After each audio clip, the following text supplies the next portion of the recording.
La famille Todd composée des Anthony le père, Megan la mère, Alec le fils aîné, Tyler Todd le fils, Zoé la petite dernière. Ils vivaient tous dans une belle maison, à proximité de Walt Disney World à Orlando, en Floride. Ils vivaient tous en harmonie, et tout allait bien, jusqu'à ce que Anthony Todd décide de tuer toute sa famille. Découvrez aujourd'hui la triste histoire de la famille Todd, n'oubliez pas de vous abonner. Anthony Tony était étudiant à l'université Sacred Heart, à Fairfield, dans le Connecticut, tout comme Megan quand ils se sont rencontrés. Il avait environ 21 ans et Megan 18, ils ont rapidement développé une relation amoureuse. Leur histoire d'amour était marquée par une forte connexion personnelle et des intérêts communs, notamment dans le domaine de la santé et du bien-être. Tony étudiait pour devenir physiothérapeute, tandis que Megan s'intéressait également à la santé, ce qui a renforcé leur lien. Ils se sont fréquentés pendant plusieurs années avant de se marier. Leur relation semblait solide et engagée, caractérisée par un soutien mutuel dans leurs études et leurs ambitions professionnelles. Après l'université, ils ont continué à travailler ensemble et ont ouvert une clinique de physiothérapie. Leur vie avant le mariage reflétait une histoire d'amour classique de deux personnes, partageant des passions similaires et des objectifs de vie. Après quelques années de mariage, Megan tombe enceinte et donne naissance à leur premier fils Alec Todd et s'ensuit deux autres enfants, Tyler et Zoé la petite dernière. Anthony Todd a travaillé comme physiothérapeute. Il était bien considéré dans sa communauté professionnelle et ses patients lui faisaient confiance pour ses compétences et son dévouement.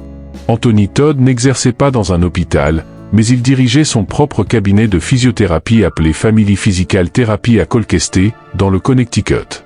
C'était une pratique privée où il offrait des services de physiothérapie à ses patients. La femme d'Anthony Todd, Megan Todd, était également dans le domaine de la santé. Elle était physiothérapeute et travaillait aux côtés de son mari dans leur cabinet de physiothérapie, à Colchester, dans le Connecticut. Elle contribuait activement à la gestion et au fonctionnement de leur pratique privée.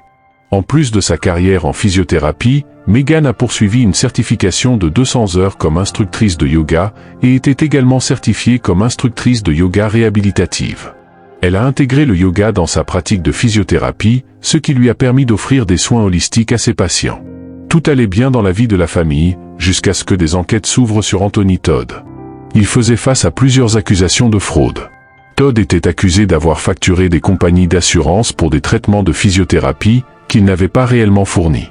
Cela incluait la soumission de fausses déclarations pour obtenir des paiements d'assurance. Il était également accusé d'avoir facturé Medicaid pour des services non rendus, ce qui constitue une fraude contre le programme de santé publique destiné aux personnes à faible revenu. En plus des fraudes à l'assurance maladie et à Medicaid, Todd aurait également soumis des factures exagérées et inexactes pour augmenter illégalement ses revenus. Ces accusations de fraude ont été découvertes lors d'une enquête fédérale, qui a révélé des irrégularités dans les pratiques de facturation de son cabinet de physiothérapie. Ces infractions financières ont poussé les enquêteurs à aller faire une perquisition au domicile de la famille Todd. Lorsque la police est arrivée à la maison des Todd pour effectuer une perquisition en janvier 2020, les agents ont découvert une scène macabre. Déjà l'odeur dans la maison était tellement insupportable que les agents se sont tout de suite doutés qu'il s'est passé quelque chose d'horrible dans cette maison. Quand ils ont avancé un peu plus dans la maison, ils ont découvert les corps de Megan Todd, la femme d'Anthony, et de leurs 3 enfants, Alec, Tyler et Zoé, ainsi que celui de leur chien Breezy à l'intérieur de la maison. Les corps ont été découverts dans un état de décomposition avancé. Les corps étaient tous dans une chambre à coucher, ce qui indiquait qu'ils avaient été tués et laissés là pendant plusieurs semaines avant d'être découverts par la police. Le corps de Megan Todd, la femme d'Anthony, était trouvé sur le lit. Elle était enveloppée dans une couverture.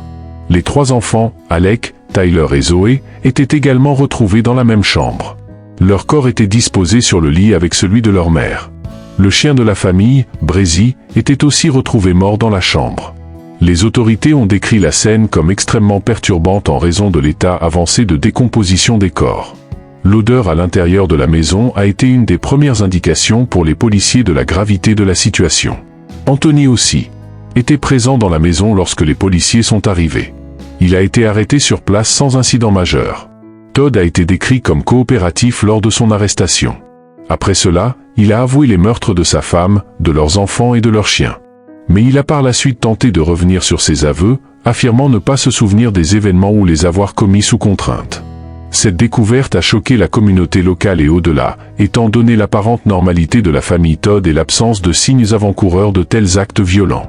Après l'arrestation d'Anthony Todd, il a été formellement inculpé de plusieurs chefs d'accusation, y compris 4 chefs de meurtre au premier degré pour les décès de sa femme Megan et de leurs 3 enfants, ainsi qu'un chef de cruauté envers les animaux pour la mort de leur chien Breezy. En 2022, Todd a comparu devant le tribunal, où il a été informé des accusations portées contre lui. Il a été détenu sans caution en raison de la gravité des accusations.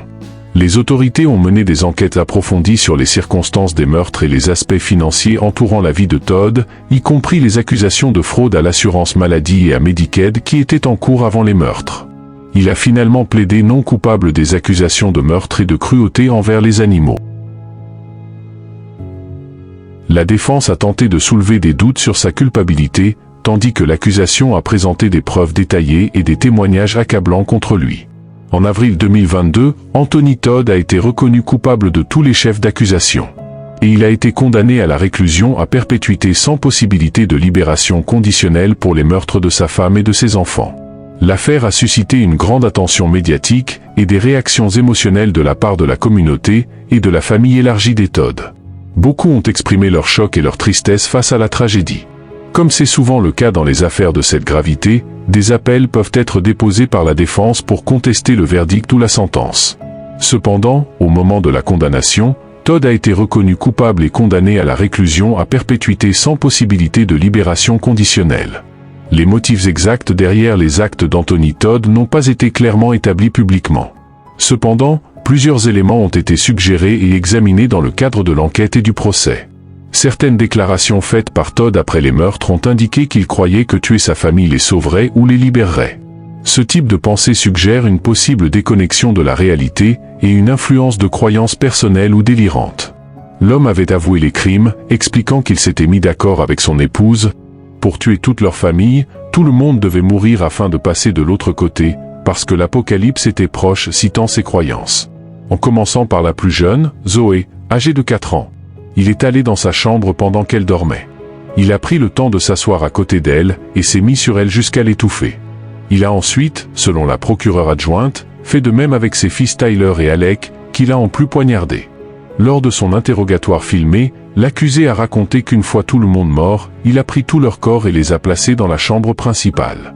Par ailleurs, sa femme Megan se serait poignardée elle-même au niveau du ventre, mais après n'avoir pas réussi à se suicider, l'homme aurait décidé de l'étouffer avec un oreiller. Anthony Todd a affirmé avoir parlé à ses enfants de la mort, et que ceux-ci lui auraient affirmé qu'il voulait mourir avec lui. Il a expliqué qu'il devait notamment sauver l'âme de sa fille, pour qu'elle soit avec tout le monde. Anthony Todd faisait aussi face à des difficultés financières importantes, notamment des accusations de fraude à l'assurance. Ces problèmes financiers pourraient avoir contribué à un stress financier accru et à des tensions dans sa vie personnelle. En outre les difficultés financières, Todd aurait pu faire face à d'autres pressions personnelles ou professionnelles, qui pourraient avoir exacerbé sa situation mentale et émotionnelle. Bien que leur vie de famille semble normale de l'extérieur, il se peut qu'il y ait eu des tensions non apparentes au sein du foyer familial. Bien que cela n'ait pas été explicitement mentionné dans les détails de l'affaire, des problèmes de santé mentale sous-jacents pourraient également avoir joué un rôle dans ces actions. Ces éléments combinés pourraient avoir contribué aux circonstances qui ont mené à cette tragédie. Anthony Todd purge sa peine à la prison d'État de Floride, aux États-Unis.